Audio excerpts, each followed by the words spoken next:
The lads have been great. They're upbeat. They know what they've got to go and do, and so that's the way to play football. Is what you've done in the second half for 90 minutes. You've got to play like that for 90 minutes.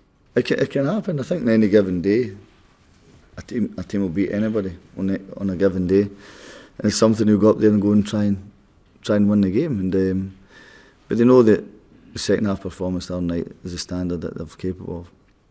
You just say some things in the dressing room that you think might have an effect, and we're in it together, that's for sure.